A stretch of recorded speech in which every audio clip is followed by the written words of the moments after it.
नमस्कार. आपल्या उजनी धरण अपडेट न्यूज चॅनलमध्ये आपल्या सर्वांचं मनापासून स्वागत. आज 31 जुलै 2026.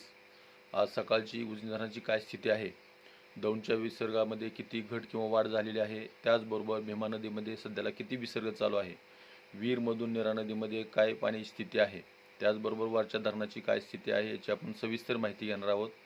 सकाळी उजनी धरणाचा एकूण पाणी साठा बघितला तर 117.17 TMC आणि उपयुक्त पाणी साठा हा 53.51 TMC एवढा झालेला आहे आणि उजनी धरण हे 99.89% आहे. सध्याला दौंडच्या विसर्गामध्ये आपण बोलल्याप्रमाणे ऊन पावसाचा खेळ चालू झाला आहे. कधी कमी होतंय, कधी जास्त होतंय. रात्री 29,639 क्युसेक असणारा विसर्ग आज सकाळी जर बघितला तर 2,000 क्युसेकनं वाढून 31,689 क्युसेक एवढा झालेला आहे. आणि बंडगार्डनच्या विसर्गामध्ये जरी आता घट झाली असली तरी काल दिवसभरात एवढा पाऊस नसला तरी आज दिवसभरामध्ये पाऊस पडण्याची शक्यता आहे. त्यामुळं त्या बंडगार्डनमधून जो 15,000चा विसर्ग होता त्यामध्ये वाढ होण्याची शक्यता आहे.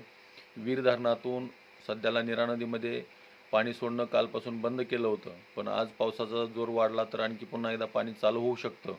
सध्याला भीमा नदीत जसं वरून पाणी येतं त्या हिशोबाने भीमा नदीत पण पाणी सोडण्याची प्रक्रिया कमी जास्त होताना दिसते.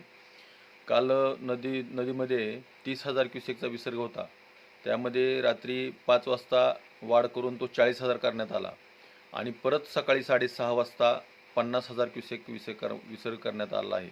कारण उजनीच्या पाणलोट क्षेत्रामध्ये रात्रभरामध्ये 18 मिलीमीटर एवढी पावसाची नोंद झाली आहे. आत्तापर्यंत या पावसाळ्यात 173 मिलीमीटर एवढा पाऊस झाला आहे. त्या पावसाचं पाणी आणि वरून येणाऱ्या पाण्याचा अंदाज घेऊन विसर्ग वाढवण्याचा निर्णय घेतलेला आहे. त्यामुळं 50,000 नदीमध्ये डायरेक्ट आणि 1,600 क्युसेकचे पॉवर हाऊसचं असं 51,600 क्युसेकचा विसर्ग पुन्हा भीमा नदीमध्ये चालू केलेला आहे. सध्याला नीरा नरसिंगपूरमध्ये जर बघितलं तर पाण्याचा विसर्ग तर सध्याला 48,451 क्युसेकचा विसर्ग तिथे तयार होतोय आणि पंढरपूरमध्ये मात्र 54,960 क्युसेकचा विसर्ग सध्याला तयार होतोय.